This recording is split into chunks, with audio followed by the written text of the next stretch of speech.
Je suis confus. Étant philosophiquement cohérent et une personne très honnête, je suis sûr que vous pouvez me dire d'où vient Dieu. Bonne question. Qui a créé Dieu? Reste ce qui a créé Dieu. Si vous croyez que Dieu a créé l'univers, alors logiquement, vous devez poser la question qui a créé Dieu. Et puis il faut se demander qui a créé le Dieu, qui a créé le Dieu, qui a créé le Dieu, qui a créé le Dieu, qui a créé le Dieu. À un certain moment donné de ma vie, j'ai traversé une période de questionnement, particulièrement sur la religion et plus précisément à propos de l'existence de Dieu. L'ordre et le design ne viennent pas du chaos par hasard. L'ordre et le design montrent qu'il y a un esprit intelligent. Te souviens-tu de la dernière fois où tu as voyagé et tu as découvert un endroit magnifique dans la nature?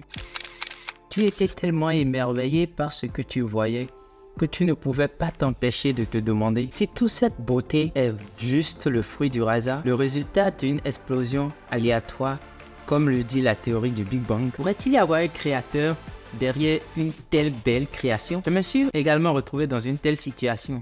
Et ces questions m'ont entraîné dans une grande dédale qui affectera ma vie d'une manière que je n'aurais jamais imaginée. Alors, en premier lieu, la théorie du Big Bang est-elle vraie? Le Big Bang est la manière dont les astronomes expliquent le début de l'univers. C'est l'idée qu'il y a environ 13,8 milliards d'années, l'univers a commencé à partir d'un seul point minuscule, extrêmement chaud et dense, puis a explosé et a commencé à se dilater rapidement pour devenir aussi grand qu'il est actuellement. Et il continue encore de s'étendre. Mais cette théorie est-elle complète, suffisante pour expliquer l'origine de l'univers et de la création du monde? Si la théorie du Big Bang est vraie, alors j'aimerais savoir qu'est-ce qui a explosé et d'où cela vient-il? Et d'où vient l'énergie? Et d'où vient l'espace? Pour que la matière puisse s'étendre, et d'où vient l'organisation? Et d'où vient l'information? Il y a une multitude de questions qui sont beaucoup plus difficiles pour vous de répondre qu'au commencement Dieu. D'où vient l'information? Mec, cet univers n'est pas juste des molécules aléatoires qui circulent, je veux dire. Il porte de l'information. Tout comme un livre est bien plus que de l'encre sur du papier, il transporte des informations et l'ADN est plus que de simples produits chimiques. C'est de l'information. Donc, l'évolutionniste ne répond jamais à la question d'où vient cette information, d'où vient cette énergie, d'où vient la matière elle-même. Tu penses que la matière est soit éternelle, soit peut se créer elle-même. Quelles sont les deux options? Comment la matière est-elle arrivée ici? Le monde est là. D'où vient la matière? Est-ce arrivé tout seul ou est-ce que tout est imaginaire? Nous ne sommes pas encore vraiment là. Vous avez d'ailleurs l'option de penser que nous ne sommes pas vraiment ici. Tout cela est juste notre imagination. Où il y a eu un commencement. Ou la matière est éternelle, ce qui viole les lois évidentes de la thermodynamique. La matière ne se crée pas elle-même et tout se dégrade avec le temps. Donc, soit cela avait un début, soit non. Et cela avait un début, alors qu'y avait-il avant le début? Pourquoi la nature ne pourrait-elle pas exister de la même manière, de manière éternelle, sans cause, sans espace, intemporel et immatériel? Pourquoi notre origine ne peuvent-elles pas être aussi merveilleuses et précises que Dieu, mais être la nature? Excellente question, Carter. C'est une très bonne question. Tu as raison. Nous avons deux options ici. Soit l'univers est la cause première sans cause, soit quelque chose au-delà de l'univers est la cause première sans cause. Le problème, c'est que toutes les preuves montrent que l'univers n'est pas la cause première non causée, et je n'ai pas eu le temps de passer en revue toutes ces preuves ce soir. C'était la première partie. Mais je vais vous le donner très brièvement dans un acronyme anglais. SURGE, S-U-R-G-E-S, signifie la deuxième loi de la thermodynamique qui dit que l'univers se désintègre. Eh bien, s'il se désintègre, quelqu'un doit l'avoir démarré ou lancé. Nous n'aurions plus d'énergie en ce moment si l'univers était éternel. Le U signifie que l'univers est en expansion. Edwin Hubble l'a détecté en 1929 et montre que tout est venu d'un point unique. Un point, en fait, de densité infinie, la singularité, qui est en réalité rien. Donc l'univers a eu un commencement.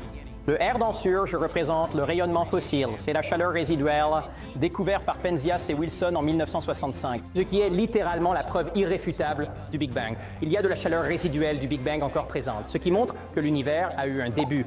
Le G dans SURGE signifie les grandes graines galactiques, qui étaient de très fines variations de température dans ce rayonnement fossile, qui ont permis aux galaxies de se former dans l'univers primitif. Et le E signifie la théorie de la relativité générale d'Einstein. Il montre que le temps, l'espace et la matière sont corrélatifs, qu'ils sont apparus ensemble, que l'espace, le temps et la matière ont littéralement eu un début. Einstein le savait en 1916. Les preuves d'observation ont commencé en 1919 lorsque Eddington et Field son test sur l'éclipse Et puis Hubble a découvert l'univers en expansion en 1929. Ensuite, il y a eu le rayonnement fossile et les grandes graines de galaxies après cela. Ainsi, les preuves indiquent que l'univers n'est pas la première cause non causée. Il doit donc y avoir quelque chose au-delà de l'univers qui l'est. Allez, je pense que nous pouvons conclure cela assez rapidement. Je suis convaincu qu'avant le Big Bang, il n'y avait rien. D'accord.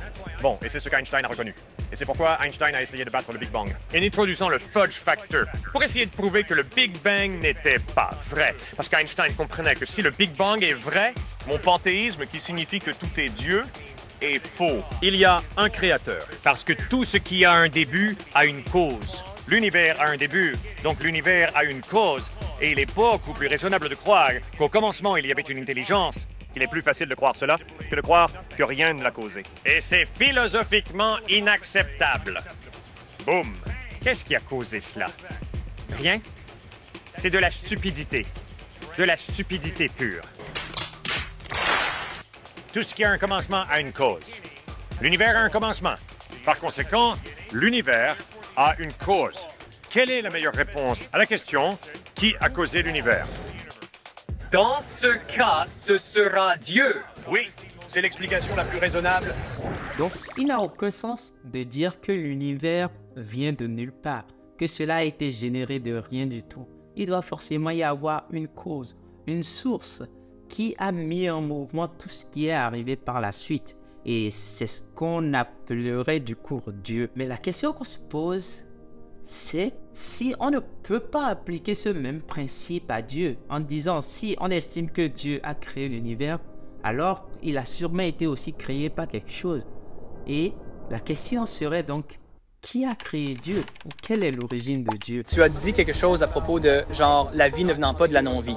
Ouais. Oui. Alors, nous pouvons utiliser l'argument qu'il est absurde, que cet univers vienne de rien, du néant, n'est-ce pas?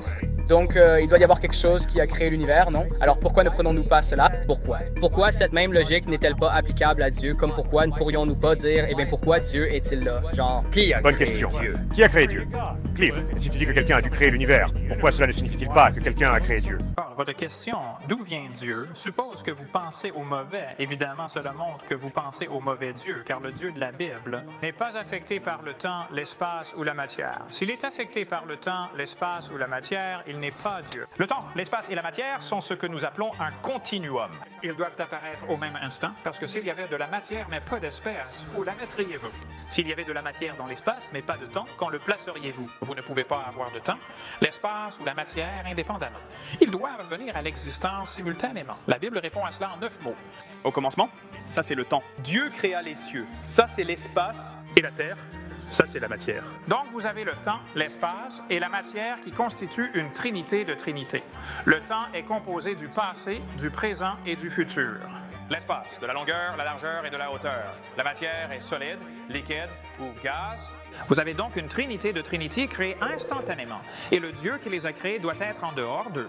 Cela est limité par le temps, il n'est pas Dieu. Le gars qui a créé cet ordinateur n'est pas dans l'ordinateur. Il ne court pas là-dedans en changeant les chiffres à l'écran. Le Dieu qui a créé cet univers est en dehors de l'univers. Il est au-dessus, au-delà, dedans, à travers. Il n'est pas affecté par lui. Si vous croyez que Dieu a créé l'univers, alors logiquement, vous devez poser la question qui a créé Dieu. Et puis, il faut se demander qui a créé le Dieu, qui a créé le Dieu, qui a créé le Dieu, qui a créé le Dieu, qui a créé le Dieu, et ainsi de suite à l'infini. Et c'était la fin de ça. Et c'est exactement ce que Dawkins dit dans son livre, The God Delusion. Eh bien, analysons cela un instant. Si vous posez cette question, cela montre que vous avez immédiatement catégorisé Dieu comme créé. Donc, vous parlez d'un Dieu créé. Maintenant, imaginez si Richard Dawkins avait écrit un livre intitulé « L'illusion du Dieu créé ». Je ne pense pas que beaucoup de gens l'auraient acheté, parce que je n'ai pas besoin qu'ils me disent que les dieux créés sont une illusion. On les appelle généralement des idoles, d'ailleurs. Mais vous voyez cette question.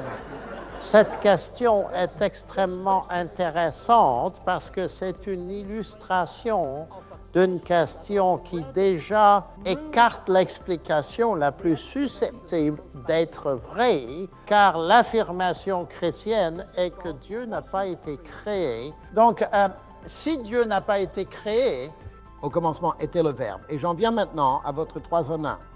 Et je l'aborde de manière oblique. Au commencement était la parole, et la parole était avec Dieu. et la parole était Dieu.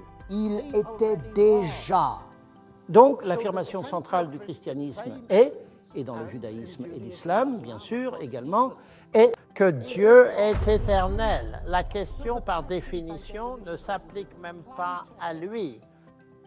Et c'est extrêmement important. La seule façon d'en tirer quelque chose dans le sens négatif est de supposer que tout est dans la catégorie du Créateur, mais cela revient à éluder la question originale. Et les Grecs s'y intéressaient. Et c'est pourquoi l'évangile de Jean commence avec ces mots. Au commencement, la parole était déjà. Et puis il est dit que toutes choses sont venues à l'existence par lui. Les Grecs s'intéressaient à la question de deux catégories, les choses qui sont devenues, les choses créées et les choses qui existaient déjà.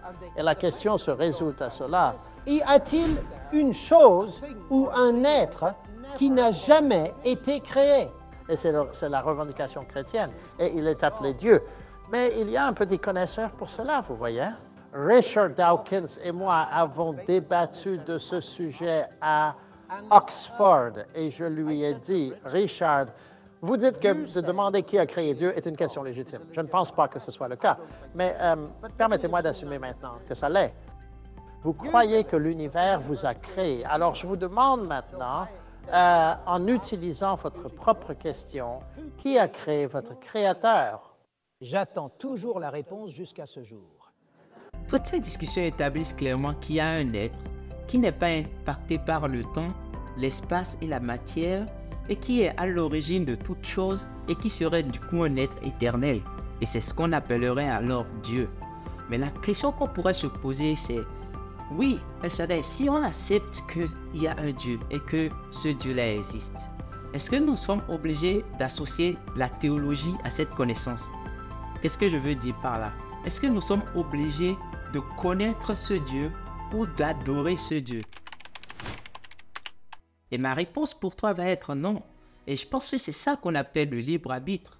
Le libre arbitre étant défini comme avoir la liberté de choisir ce que vous voulez faire et assumer les responsabilités de ces choix. Mais malheureusement, lorsqu'on fait un choix, on ne peut pas décider de ses conséquences. Je me rappelle encore, quand j'étais enfant, je me rendais dans la cuisine pendant que ma maman préparait. Je voyais souvent la flamme et j'avais envie d'y mettre ma main. Ma soeur m'empêchait souvent de le faire en me mettant en garde que cela me ferait mal. Mais comme vous pouvez le deviner, un jour, je me suis retrouvé tout seul devant la flamme et j'avais le choix entre insérer ma main et pousser ma curiosité jusqu'au bout ou ne pas le faire en croyant juste à ce que ma soeur m'a dit. Et vous le devinez bien, j'y ai mis ma main.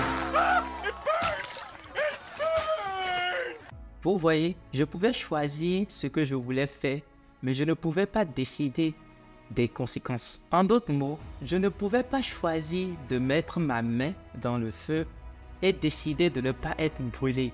Le résultat, les conséquences suivent le choix automatiquement. Faire un choix, c'est aussi accepter ses conséquences. Et il en est de même pour la connaissance de Dieu. Vous pouvez décider de l'ignorer, vous pouvez décider de ne pas vouloir en savoir plus sur ce Dieu. Ça, c'est le libre arbitre. Mais vous ne pouvez pas décider des conséquences de ce choix. De la même façon, vous pouvez décider de découvrir plus sur ce Dieu, de le connaître davantage. Mais vous ne pouvez pas non plus décider des conséquences de ce choix-là. Moi, il y a quelques années, après avoir trouvé réponse à ces questions, j'ai décidé d'apprendre davantage sur ce Dieu et de chercher plus sur qui il est. Et ma vie aujourd'hui a été totalement transformée et bouleversée par ce choix.